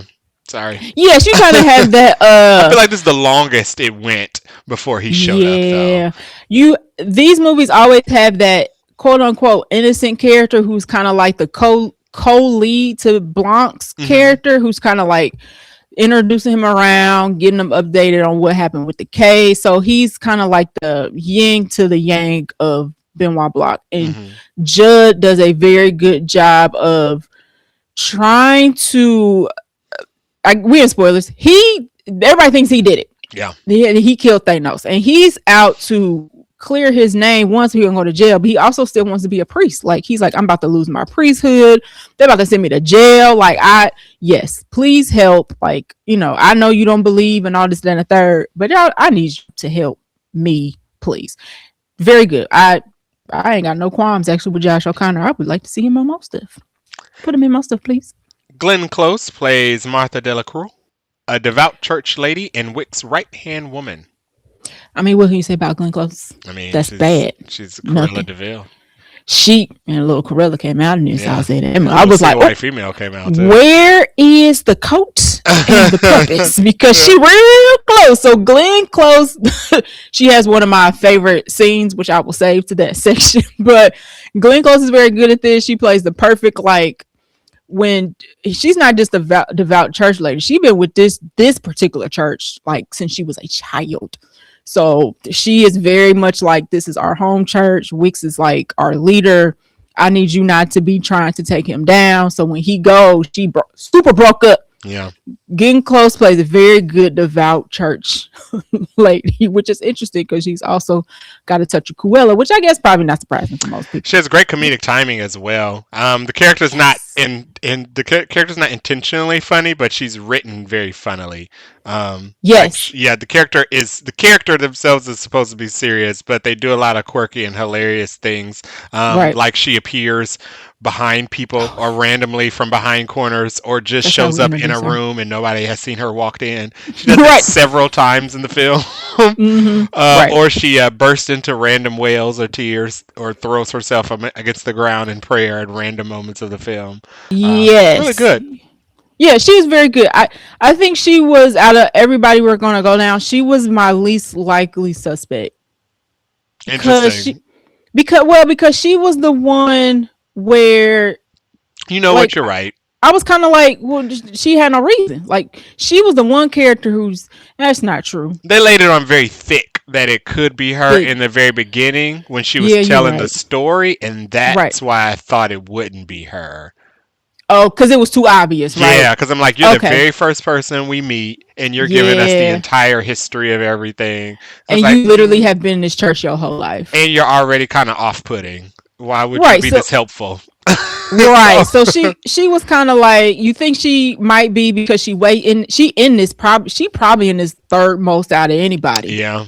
Behind Josh and Thanos. I'm sorry, behind Daniel, Josh is probably her next. Yeah. So you're like, okay, it's probably her because she in it so much. I'm like, well, that's too obvious. Let's move on to somebody else. And she was really, really devoted to Thanos. Yes. Like in life and death. Like, correct. When he died, she continued to pray that he would rise again. So I was like, okay, it super wasn't her. She was literally trying to have like the Jesus resurrection. She wanted it to happen. We're like, girl, that's a Jesus thing, and he ain't Jesus. So Glenn Close, 10 out of 10. Josh Brolin plays Monsignor Jefferson Wicks, a charismatic and domineering priest who serves as the congregation's central figure and murder victim. So if you've never seen this movie before, we always have at least one murder victim who dies early on in the movie. Josh Brolin's a corpse. Yeah. And the rest of the movie is trying to figure out who killed this person. Now, Wikipedia calls him charismatic. I didn't think so. He was given cult leader. Cult leaders are charismatic. So talk. Fine. Whatever. Right. And when he was talking, it was so much word salad. Josh Brolin. So a little like Thanos, where Thanos would have his speeches of like, oh, I'm giving this empowering, motivating speech of why I'm doing this craziness. And that's one of my notes. What if Thanos was a priest and he turned to religion, but he was preaching the same message? Literally, he is Thanos as a human priest. He was literally preaching. What if he went around and preached the sermon of the snap? It could have been. You're right. He did. Yeah, this is why he fit this role so well. He was the worst. Yeah, and he's the worst. He's definitely domineering. But the other characters in our movie look up to him as like Jesus, essentially. And I'm like, y'all, he obviously crazy. Y'all don't notice this, but that's how religion be. That's how it's weird because it's something. One of my notes is that it's very jarring hearing like a bad sermon. Like, I can recognize a bad sermon. Yeah, I've heard bad sermons before. I'm like, you ain't preaching nothing good. And he just talked like it's just all funny just sitting watching those characters just sit there and listen to it. Right, and they coming back. These is the main. There's only people left in the church essentially. We grew up and went to church, so we recognize what an off sermon sound like. It's like a little. It's like does God tell you to tell us this? It's so much word salad. Josh Brolin does a very good job of charismatically preaching word salad, and you this is you ain't saying nothing, but you sound good saying it. So I guess that's why these people still here. So yes, Josh Brolin did very good in this role because he was Thanos as a human preacher. Mila Kunis plays Geraldine Scott, a local police chief. I thought she was good. She was good. She's not a main figure in this. Her scenes that she had though were pretty good. She had some funny moments as well, but sure, anybody could have played this, but I thought she did pretty good. Yeah. Jeremy Renner plays Dr. Nat Sharp, a town doctor. So now we're just getting into the ensemble cast members and possible suspects of the congregation. So Jeremy Renner is the first. He is a town doctor, and he is he is one of the loyalists of the congregation. He's the town drunk doctor. And he's a drunk, He's a drunk. His wife, his black wife, by the way, and his kids with the kids. She took the kids with her. So he's broken up about his wife leaving him, and he wants to get his wife back. And he is basically, I don't know why he's coming to the church, honestly, to feel good about. I don't know why any of them are coming to the church. Like, why any of them continue except to come. Kaylee Spaney's character. That. Yes, I don't see why Dr. Nat is even coming. He don't do nothing but drink, and I guess he is still a doctor, like he's still serving patients, which is bad. They kind of say that they all have like this. He's promised all of them some type of way he's going to fix them. So he must have promised him in some way that his wife will come back or he'll help him get his wife. They all were there because they felt like he could do something for them. He being Thanos, by the way. Thanos, yes. Mm-hmm. They all thought Thanos could do something for him, so maybe that's why they were loyal. I don't know how he thought he would fix his relationship. She wasn't even in town. She wasn't, and he's constantly drunk. And I guess his drunkenness didn't start until after his wife left him, but still, every scene, Jeremy Renner looks like a drunk. He does. And he does it pretty well. And I don't know whether that's fortunate or unfortunate, but yeah. Kerry Washington plays Vera Draven, Esquire, a tightly wound lawyer. AKA Olivia Pope. She plays Olivia Pope. She was a little Olivia, not very. She was very Olivia Pope in one sequence when she's really going off and she's having her monologue, which I thought was a really good sequence. Yes, I liked her in this. She was really good in this, though. I did like her, especially as a murder suspect. She was really right because it could have been her. It could have been her, and then at one point of the movie, I was like, "Nah, it's not her." But then I was like, I mean, after her monologue, I was like, I don't know why you would reveal this. She had a very good justification for doing as to it. why, and I was like, "Dang, is it about to be her? Because it could be her." Yeah. But Kerry Washington. First of all, she looked good. Okay, she did look great. She looked great because Olivia Pope not gonna ever. Her clothes were good too. Her suits were good. Right. I love that she was a lawyer. Mm-hmm. And she didn't. No, everybody be cracking on Kerry Washington because she got like a cry face on it. She no tears in this. Thank you very much. So we don't get any of that. But I liked her addition to this. I mean, every character has to doesn't get a ton of screen time because there's so many people. But I liked her on the screen in this. Andrew Scott plays Lee Ross, who is a best-selling author in this movie. He was fine. He was fine. But there's not much to say about Lee. Like, they tell us why he's a suspect, but other than that, they didn't do enough to convince me. I wrote him off on my suspect list. You know what? This could have been one that they didn't even need. But the more suspects you have, the better. But this was one character where they could have chucked. Honestly, as we get further down this list, they were these aren't even suspects to me. So the next is Kaylee Spaney, who plays Simone Vivain, a disabled former concert cellist. Now, I didn't think it wasn't her because she was disabled. I thought it wasn't her because she still she still was under the spell. So there would be no reason for her to kill him. So she has it's very painful for her to walk, like she has a medical condition, and she keeps coming back to the church because she thinks Thanos is going to be able to heal her. And she's been paying a lot of money into the church, and she like, hey, like, this is my savings, you said she could heal me or whatnot. So I didn't write her off as a suspect once I realized that she could walk. She is just very painful. I was like, oh, well, she did it. Or I thought it might have been it might not have been anybody in our list, but maybe somebody got hired. But that's never been a case with Knives Out. So I don't know why I even thought that. I didn't think it was her just because she didn't know. I mean, I guess it could have been any of them, but I didn't think it was her just because she didn't realize he was terrible until like the day before. Yes, and she was kind of like, I need to still have faith, or I still need to have hope. So she was so ingrained that it seemed like her killing him wouldn't have made sense because she was so in disbelief that like he was going to be able to still heal her when signs were obvious that he was not. Even towards the end, when the big twist we'll get to, she still seemed like she really wanted to believe. So, yeah, and it was like, poor girl. I didn't think it was her. I did think it was sad though because I knew that she was getting played out of all of her savings. Yes, it's obvious. It sucked. Right. Yeah. Darren McCormick plays Cy Draven, Vera's adopted son and an aspiring politician in this movie. Annoying. Yeah, I thought he was the weakest of the cast. Oh, he's definitely the weak. They could. Sorry, Daryl. They could have got somebody else if they want. Because Daryl he got some significant scenes. He plays a character named Cy. Mm-hmm. Cy has some significant scenes in this. Like he's one of the suspects and all that. But for as much as he was in it, I wish they would have got somebody a little more experienced. To be honest, they could have got Tyreek Withers. You had mentioned him, and at least we had seen him in something before. And for what the plot twist was for this character, Tyreek Withers would have fit the bill.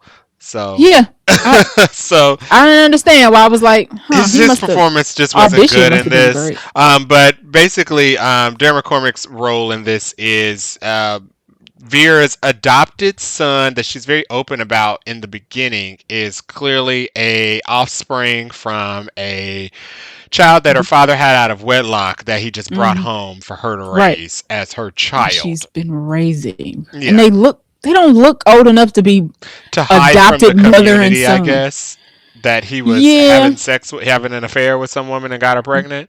Yeah, but the Cy and Vera don't look that far. Like Kerry Washington's black, not cracking. It was weird. So it was just weird. Like all the more reason why they should have cast a younger actor because they look too close in age. I like the fact that she had mentioned that it wasn't fooling anybody in the town. So they tried it, but it wasn't working. And they don't get along, by the way. Sai and they Veer are not like son and mother and son. So yeah, that was weird. They acted like brother and sister who hated each other. So they did. I didn't understand why they didn't cast younger for that. Yeah. Interesting.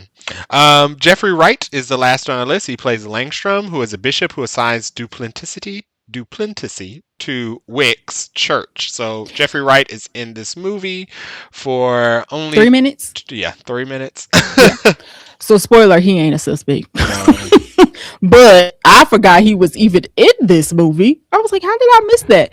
Jeffrey Wright is Jeffrey Wright. Like, he got some good moments in his 3 minutes, and we always gonna put him on the list for 1. 2, this is a reuniting of Daniel Craig and Jeffrey Wright from James Bond. I forgot all about that. Really?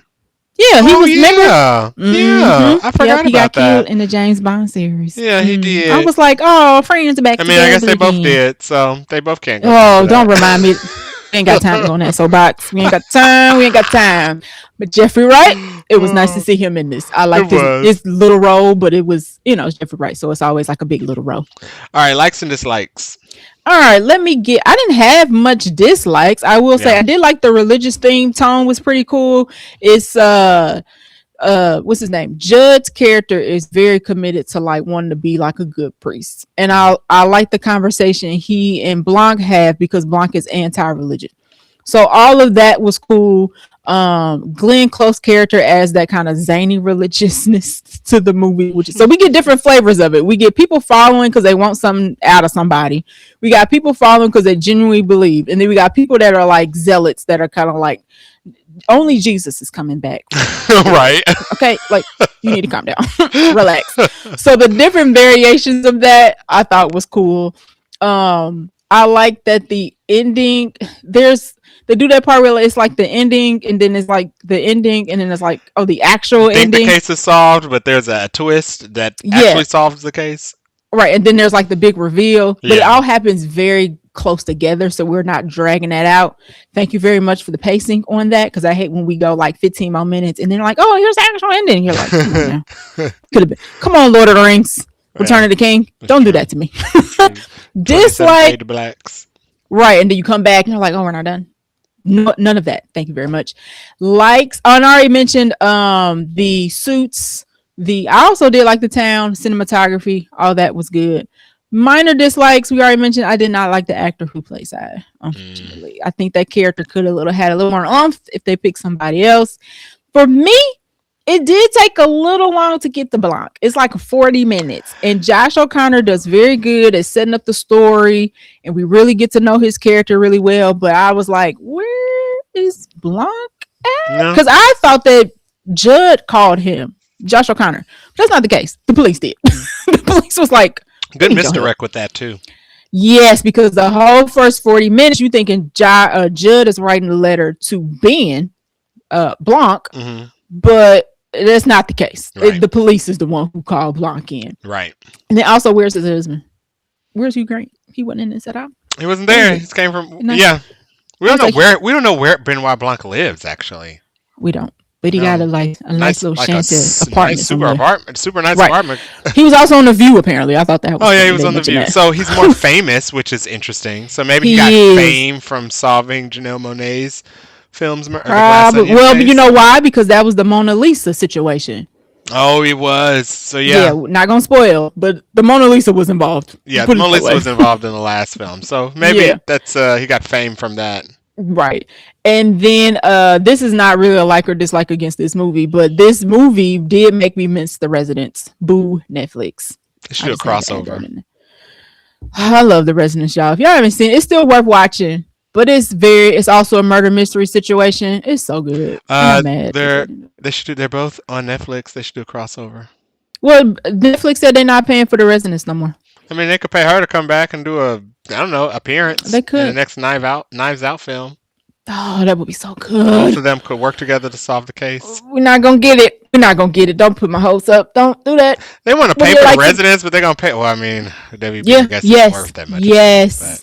Yes, you are right. They're going to get $86 million to buy WB, but can't pay for a You hear second that, season of the customers? Residence. WB is worth that much, but you aren't.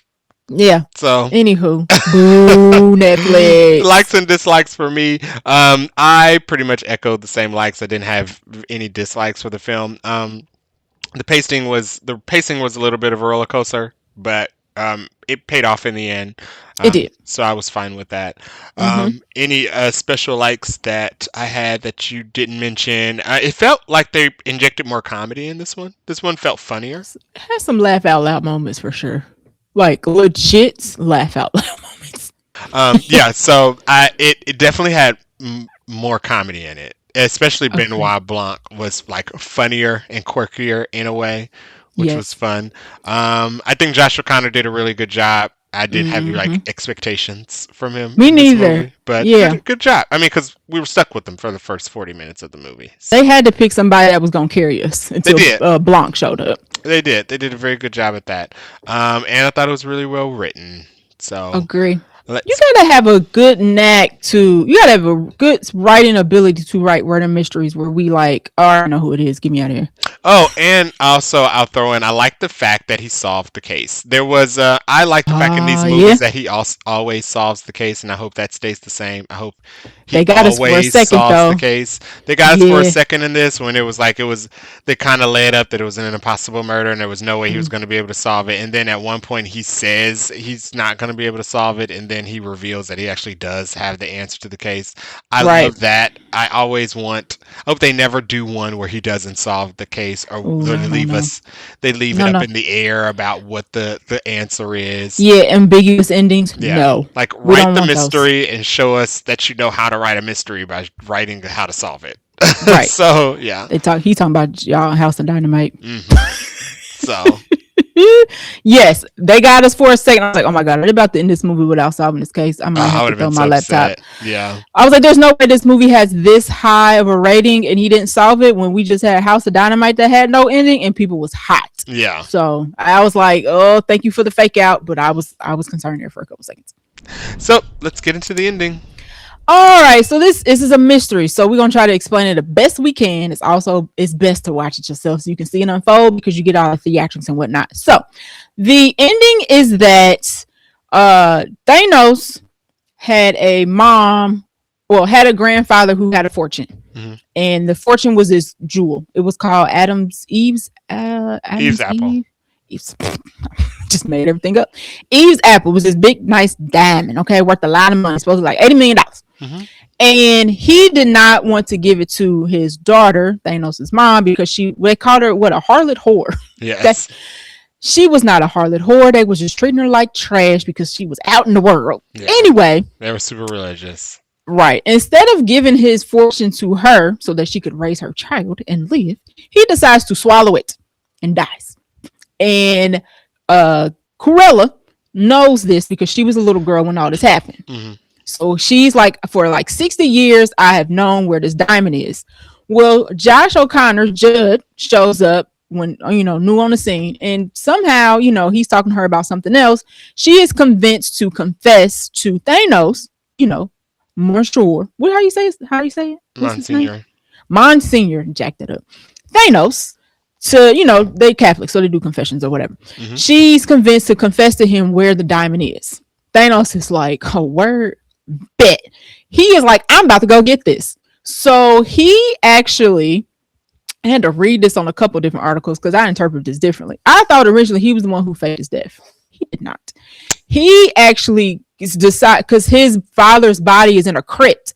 You can get in, if you're in the inside, you can get out. Like Lazarus, okay, because they thought people was rising from the dead, but you can't get in it from the outside. You need construction equipment, right? So he was like, "Bet, I'm about to go get this diamond. I'm tired of this place. I'm about to leave up out of here with all these millions." Now, come to find out, in the midst of this, Kerry Washington's character Vera learns that Sai is not her. It is her adoptive brother. Yeah. She ends up learning, though, that it's not her dad's illegitimate son. It is Thanos' illegitimate son. And for all these years, she has been raising a man as her son when his daddy is the pastor of the church she's been going to. She hot. motivation, obviously, right there. So Sai is like, oh, cool. Like the pastor is my dad. We all, we gang, we good. So Sai and Josh Brolin hatch up a plan to break into the crypt, get the diamond, and then run off with the millions to be like YouTubers or something stupid. Glenn Close ain't about that life. She said, oh, I did not keep this secret for 60 years for you to break into that crypt, get it and run. Not right. The Lord, not on the Lord's day, not under Jesus' watch. So her plan is she's gonna stop him. Her plan is to murder. In the name of the Lord. In the name of the Lord. She said she had good intentions. She did. Her plan is to murder Thanos and then cover it up and act like he is the one who's going to rise from the dead, so that she not only gets rid of Thanos and he can't get the jewel no more, because she don't want the money. She's going to throw it out into the ocean, right? Because it's evil. It's terrible. It makes people do bad things, but she ain't technically wrong about. It's like the ring. It's basically like the ring. So she's like, I need to get rid of Thanos. I'm going to use my boo, who I mentioned on Samson, is her guy. He's like the groundskeeper for the church. Sandman. Okay. Yep. You're right. He, him, her, and Jeremy Renner. Hawkeye. Dr. Nat.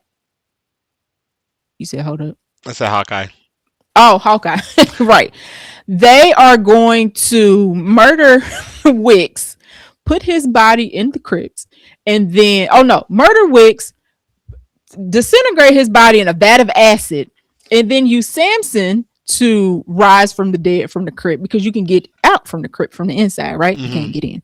And then they're going to say, oh my God, Dr. Wicks rose from the dead, and that was supposed to bring more people to the church. Her intention was to get rid of the evil in Wicks by killing him, and then use a fake resurrection to bring people to the church. And make sure that it was witnessed and recorded so that people would witness the miracle.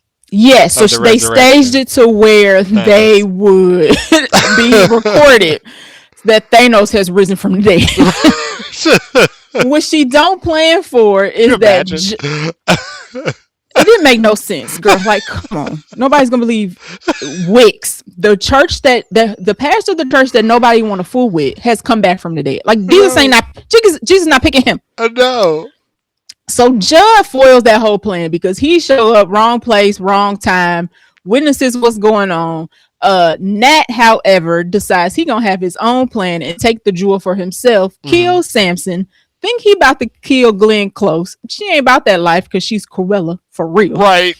Ends up switching some coffee that he poisoned. So Nat ends up dying, and they already have Wicks's body ready to get acid vatted. And she ends up setting it up to where it looks like Wicks killed Dr. Nat, but Benoit obviously has figured this all out. And at the end of the movie where Jay mentions, he says that, okay, I can't solve this case. What he actually does is have a road to Damascus moment. And instead of like outing her, he allows her to confess. So he's kind of like, he has kind of touched by an angel moment. And it's like, I can't figure it out. Mina Kulis, the police chief, is like, okay, everybody out. This is ridiculous. We wasted our time. But then Glenn Close character comes back and she's like, you kind of knew it's me, right? He's like, yeah. And then she basically goes into how it all breaks down. Yeah. So all this time it was Glenn Close, but it wasn't by herself. It was also Dr. Nat and her husband. I think that was her husband, Samson. So it was Glenn Close. The one person who I was kind of like, nah, she in this too much. She's too much of an easy person to pick. They Billy Loomis us her. They got her. We suspected her very early on and wrote her off. And then was like, nah, because when Thanos is about to close up shop, he tells everybody, I'm about to out all of y'all. I'm out in a drunk doctor. I'm about to kill the career of the author. Me and Sai, my illegitimate son, about to go off and do these millions. Vera, you ain't nothing. And he didn't drag her. He didn't, which I was always kind of like, she don't really got a reason to kill her. Yeah, he even liked her. So, and she loved him. So, yeah. Right. So, and he didn't say anything about Glenn Close, and I was kind of like, yeah, she actually think that man like gonna rise from the dead because he didn't say nothing about. She didn't say nothing bad. She was at the meeting too, so right. And the whole time she was actually like, I love you, but you about to do wicked, so I gotta kill you. Yeah. And I was like, girl, that's crazy. And the thing that pushed her over the line was his acceptance of his son. Yeah, because he thought the son was wicked, or she felt like the son was wicked. And she knew what was going to happen if he's got his claws in the church. Right, and Cy was not a good character. He was a conservative politician who was trying to use every angle to be in politics to gain power. So bad combination. Martha Glenn Close wasn't having it, so she's the one who orchestrated the killing. And then at the very, very end, she ends up taking the poison that they use for Wicks, and ends up killing herself essentially. In the process, though, Judd forgives her for all her sins and all that jazz. So I don't know where she ended up, but she died at the end of the movie. And this is the first time in the Knives Out movie, technically, yes, not technically, that the killer actually dies. Yeah. The other two go to jail. Yeah. And they probably wish they were dead. But anywho, that's a different story. So it was Cruella the whole time. And no, the other two are all dead. Yeah. All of them are dead. So all of the killers in this one died. I was thinking about that. I was thinking, wait, did any of them get away? But no, they all died. Nope. Dr. Nat died because he got he got tricked and got poisoned, but he was a killer because he is the one who technically stabbed Wicks after they tranquilized him. They ain't get a single one of them. Interesting. No, all of them. Samson was technically innocent, but he was just roped in. He was into what Martha was doing. And Martha felt real bad once Samson died. That was kind of her kickoff with kind of okay, I got to kill Nat. Yeah. So she actually killed 2 people. Yeah, that's crazy. Cruella had to go, but she had good intentions. Favorite line or scene? Mine would be when Martha realized that Simone could walk. So Simone, that was funny. Oh gosh, that was so funny. Kaylee Spaney is in a wheelchair, the whole movie, and they are in a Bible study or whatever, and Kaylee Spaney gets up, start walking. Martha goes, "Oh my Lord, it's a miracle!" And Kaylee Spaney was like, "I can walk, it's just painful." She's like, "What?" That was hilarious. So funny. Glenn Close played that character. She played that role too well. That was my favorite line of scene because I was cracking up out loud. Mine was probably the scene where Vera revealed that Cyrus was Wick's son. All of the Knives Out movies have a really good moment where it really hits the fan with the characters, and you find out why the characters really hate each other for real. And in the last one, I think it was the reveal that Edward Norton was kind of blackmailing all of them around Janelle Monáe's sister's murder. Mm-hmm. And this one, it was the reveal that the illegitimate child, and I thought that was such a good, fun, interesting twist. Didn't see it coming. I didn't see it coming at all. See it coming. I thought that it would be perfect bait for Kerry Washington being the killer. So she moved to number 1 on my suspect list after that. Yeah, and it ended up not being her, and she was just. She was pissed. She was pissed that she had raised a child that she was not meant to raise, and she didn't look like she was the type that wanted to ever raise no kids anyway. And she did a very, very good job in the very beginning when she was talking about how proud she wants her dad to be of her. Yeah. She did a very, very, very good job conveying how she was in hell. She was suffering. And Thanos made it worse when he said, "Oh, your dad would be, despised of you. Yeah. He wouldn't even like you." And she really felt bad about that. Conveying the fact that she was like, "Oh, I hate this. I hate my life. I hate my situation, but I really love my dad." And she really felt like she was doing a terrible thing if she lived her own life for her. Right. And at the end of the movie, though, she got to live her own life. And I was glad that she got a happy ending. She did. We see a very, very brief scene of her moving out of her house, which shows that she out of the small town. She obviously ain't got no adopted son no more, and she on her own.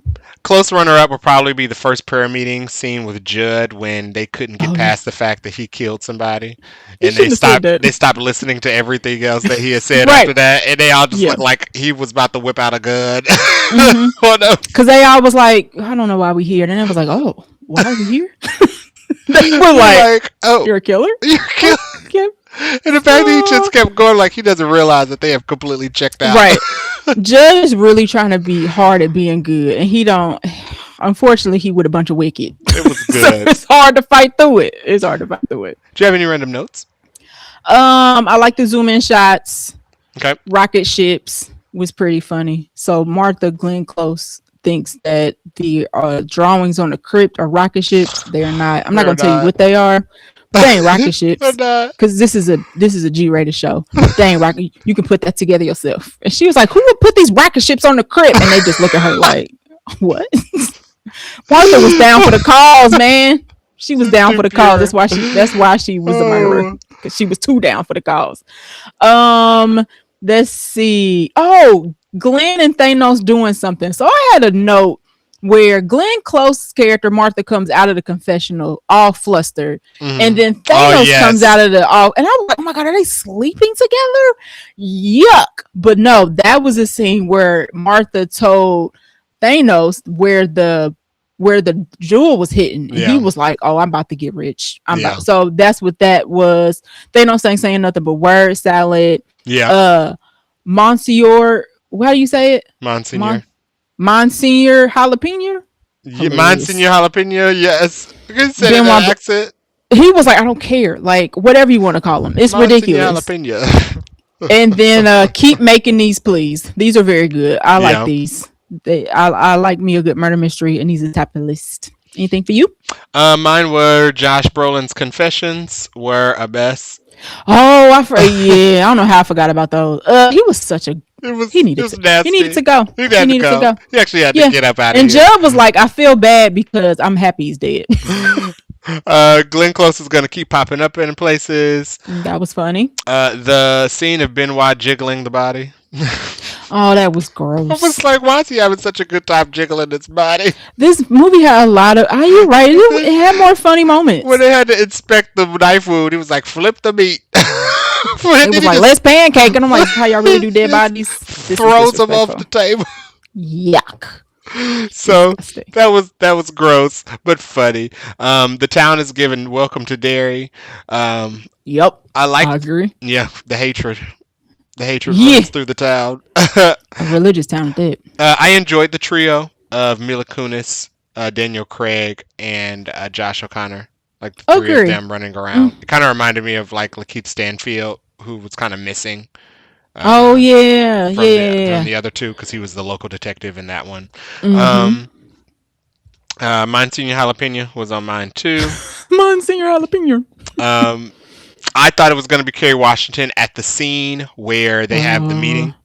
Okay. I also had the note down where Martha thought that Kelly Spaney was paraplegic. Ooh, She's like, it's a miracle. The way she screams, and Kelly Spaney's character's like, "Girl, shut up." It's hilarious. She's like, it's hilarious. And I didn't think Cy was a good actor. That was one. No, and I guess one thing we should mention about Cy is that he still thinks he's entitled. Well, technically, he is entitled to the jewel, but Judd ends up hiding it in a crucifix of Jesus, so the jewel never actually gets pawned. Yeah. And Cy never gets it. And my last note is the Louise sequence was nice. I really enjoyed the Louise sequence. Oh, that was nice. So there's a sequence where they're trying to figure out who scheduled the crypt opening, the crane to open the crypt. And they're like rushing Louise on the phone, who works at the crane agency, construction company, whatnot. Yeah. And after she like wastes a lot of their time just yapping, she has a really tender moment at the end where she talks about needing a priest to pray for her mom who's sick, and I thought that was really good. And he spent the rest of the entire evening praying for her on the phone. I thought that was a really good sequence. I like that. And Judd at that point is kind of like, I don't care who the killer is. This is not what I'm here for. Yeah, it reminded him what he wanted to do. Right, and Blanc is like, sir, murder. And he's like, sir, solve it. Yeah. So yes, I like Judd's moment there as well. All right, so that is it for our random notes. Let's get into our ratings. So out of 5 Nicole Kidmans, what are we giving Wake Up Dead Man? I'm going to give this a 4.5. Okay. I'll give this a 4.5. I think it was a really good movie. I do think it could have been shortened in some moments. And I would have appreciated Benoit coming into the film sooner. I get the build-up of the misdirection of thinking that he's actually writing a letter to Benoit where he is, but we think he's actually writing all of this to call him into town, and that's why he's taking so long to show up. Right. They could have done that a little bit faster. Agree. Brought him in a little bit sooner. But other than that, I thought this was a really good movie. Did a good job. It was a good murder mystery. I didn't get it. I didn't guess it. Right. You didn't guess it. So yeah, and it made sense, and I was satisfied with it. It got a little quirky towards the end. What you mean? But that's what the characters. I mean, with like with all the intricacies of the murder, and Jeremy Renner's character was just converted by the beauty of the jewel. It was given like it was a ring. It was given like fictitious MacGuffin. Yeah, like the ring. Yeah, it was a ring. But it was a ring. I guess it was fun. I will also give it a 4.5, and my half off is for the same thing. I would have liked Blanc a little earlier. Like, it's literally 40 minutes of a 2 hour and 39 minutes that we're like, where is the detective at? Other than that, though. Yeah, we don't begin solving the murder. Right, we got it. There's a 40-minute setup, which it's an enjoyable setup, and I appreciate that. But if I watch this again, I wonder if I would like just kind of skip through some of it. It's good. I don't know. It's good. Maybe not everybody. Like Andrew Scott's character. Oh yeah, he was kind of a throwaway to me. Yeah, he was kind of. Yeah, they didn't use everybody as much as I felt like they used everybody in like the last one. I think it's just him. But yeah, or maybe Kaylee Spaney's character too. Kaylee Spaney was a little underused too, and I just didn't like Drake Cyrus. So right, okay, fair enough. Maybe. Fair enough. I agree. Maybe they should have swapped one of them out with Jeffrey Wright. They should have made Andrew Scott the priest, and Jeffrey Wright should have been the writer. This author. Yeah. I would have been down for that. Yeah. You clearly could have swapped them out, but budget. Yeah. They definitely had to pay Jeffrey Wright more. They would have. Jeffrey would have been like, sure, but where's the cash? Right. So yeah, that was you're right. So I would say 4.5, still very good. It's a tie between 2 and 3 for me as far as the best one. They're really good. One isn't bad at all. One is still very good, but they do get better as they go along. So that's exactly right. Like it's not because one is bad. It's just each one is either just as good or just a little better. I still didn't see Captain America coming in the first one. So no, and I didn't see the second one play out like it did. No, and there's no way you could have known the second one was going to play out like it did unless you like read the script because it like starts halfway through the film. Yeah, so they do a good job with these. They do. I recommend all of these. So watch them all. They are like 4.5 movies. They're great films. Yeah. All right, so that is our review for Wake Up Dead Man, a Knives Out mystery. Definitely check it out if you haven't. If you didn't watch it and you spoiled, it's still worth the watch because all the theatrics and the comedy and how the mystery plays out is all worth it to watch. So, what are we watching next week? Next week, we are watching Fallout Season 2 premiere? Yeah, I think so. It seems like it's coming so quickly. Or maybe they just started advertising it. They just started advertising and they're also not advertising it. Yeah. It's like both. It's like they just start talking about it and now I feel like it's coming out so soon that it barely had time to I was planning to rewatch, but that's not happening. I might rewatch the last episode so I can be caught up. But yeah. For that. Sure, somebody got a recap video somewhere. Yeah. But yeah, season 2 of Fallout is back.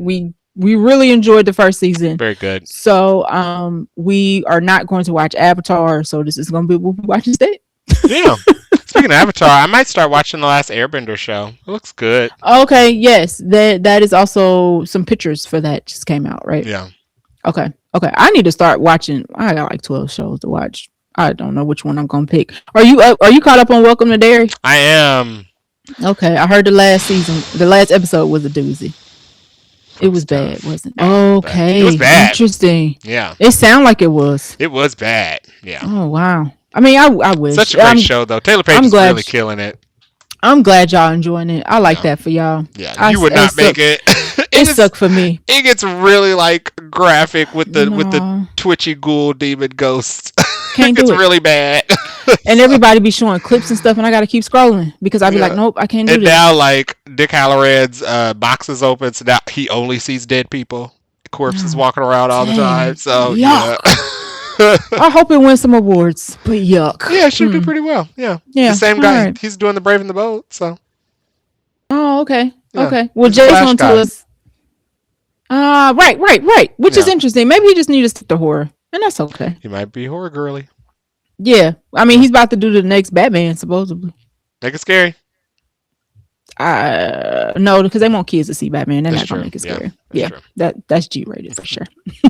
All right, guys. Thanks for listening. If you like our show, please give it a share. You can leave us a review on Apple Podcasts or on our website, vaguelynerdypodcast.com.